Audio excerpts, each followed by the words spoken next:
So I had mentioned for a while that I was going to do a video introduction of all the things Gemma and I ordered for her first grade curriculum.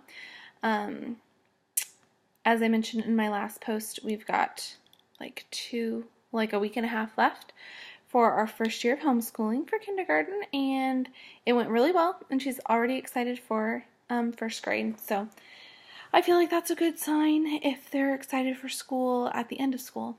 So everything has arrived. I got some things from Amazon, some things on consignment, some things from christianbooks.com, and maybe like one or two hand-me-downs, and then some things are rollovers from this year. So here's a little introduction of everything. For language arts, we're going pretty strong with Abeka this year. We did a mix and match of different things for kindergarten, but I got to see the Abeka curriculum in person at a homeschool fair and liked it and decided to give that a try. Gemma is my guinea pig as I learn about homeschooling. So we've got this spelling and poetry workbook that we're going to work through. And then there's also a language book that we will do. For handwriting, she is on her third book with Handwriting Without Tears, and I really like this. I've been really happy with this. So this is, like I said, the third book in this company, and it also comes with, like, I kind of can't believe already, it comes with a kickstart for cursive. So her handwriting needs some work. It's improved a ton, but she forgets to put spaces in, kind of regardless of how much we talk about it and how many reminders and practice we do. So all that to say, I don't know how soon we'll jump into the cursive stuff. We may just go from this, and then I might find some other kind of handwriting stuff. So if you have a handwriting thing or practice workbook just for something extra that you love, definitely comment and let me know. Because she usually does 1 to 2 pages a day, and she gets through those pretty fast. At the homeschool fair I went to, they had these mini seminars, and one of them was by a mom who, well, she's a grandma now. She helps homeschool her grandkids. She teaches them elective classes like sewing and cooking, and they spend an afternoon every week with her, which I thought was super cute. And there we go. She recommended this 4-square writing method. It's for grades 1 through 3, and it teaches kids to write 5-paragraph essays without actually writing paragraphs or essays. Obviously I'm new to this, but you do things in quadrants, and so your topic goes here, and then you write a sentence and a picture about each one. And so it preps them for that thought process of, this is my topic, and now I'm going to hit some points about it, which I thought was a good approach to writing. So we're going to give that a try. We're also going to start journaling, and I found this on Amazon, and it's a kid's journal that has space for illustrations and then space for writing. So it was fun. It was a couple dollars, so that'll be great. And then one of my fellow homeschooling moms, at least I hope I ordered the right thing, recommended these pencils as being good. We have a lot of chintzy pencils where the paper rips and weird things happen and Gemma gets frustrated. And so I ordered these that my friend Laura recommended. I hope that they're the right ones. We will give them a try and see. So that is that for language. I'm also loving apricot nectar right now. So if you've been looking for an evening drink and you're pregnant and you can't have a cocktail, this would be something to check out.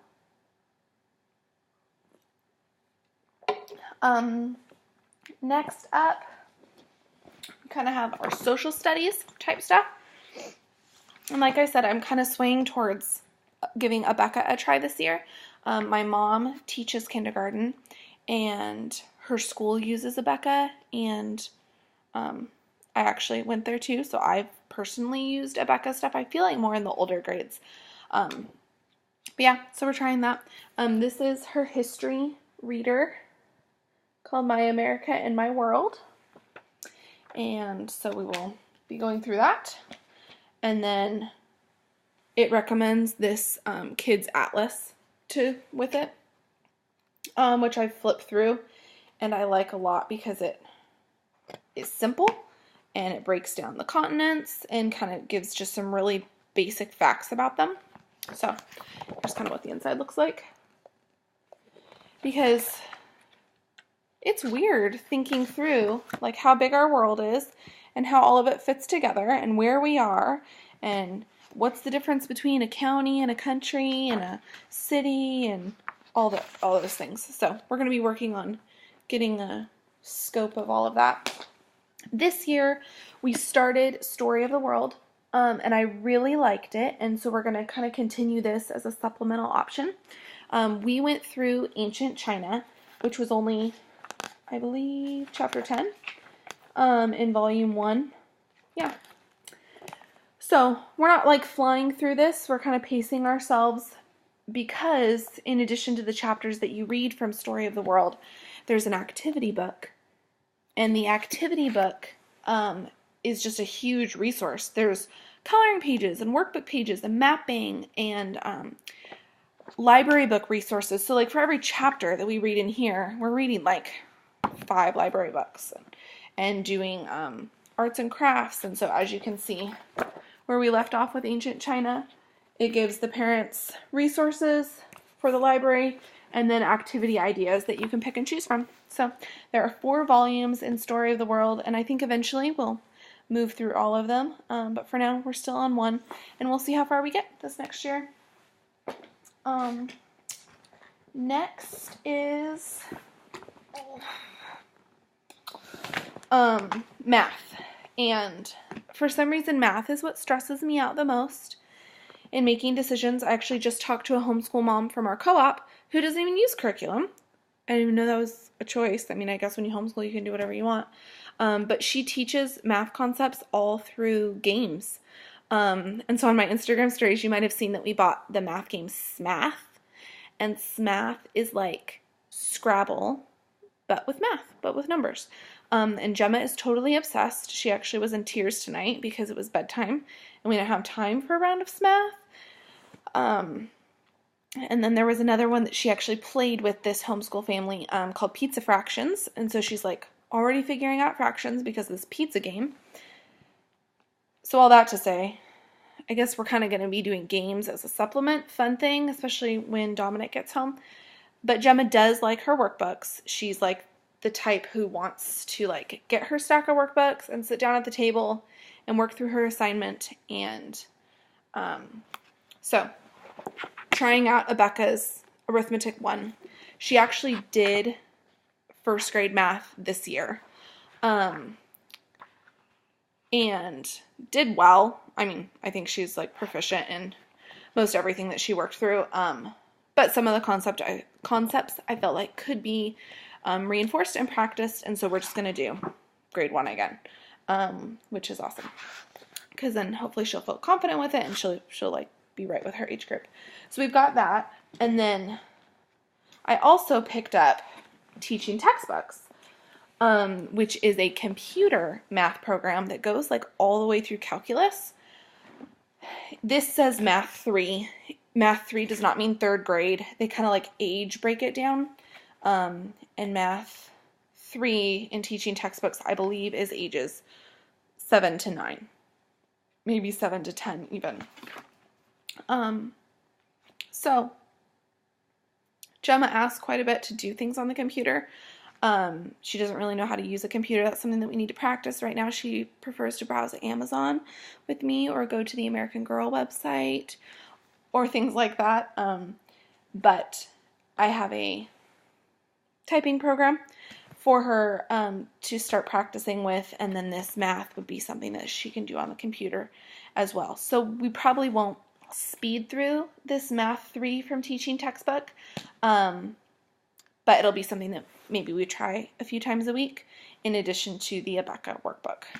So that's my plan for math. That's at least what we're going to start with and see how it goes. And that's the cool thing about being the teacher, is you get to pick and see how things work. On the note of math, if you have a favorite math game, let me know, because I think we're going to grow our math game collection. Last but not least is science. We have Abeka's science reader for first grade, which is Discovering God's World.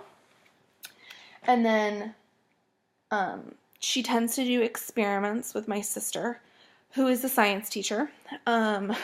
So when she comes, sometimes she brings like leftovers from things that she's done in her classroom or things that she's found late at night on Pinterest. And so she does science experiments once or twice a month with the kids, which is awesome because science experiments are not my thing.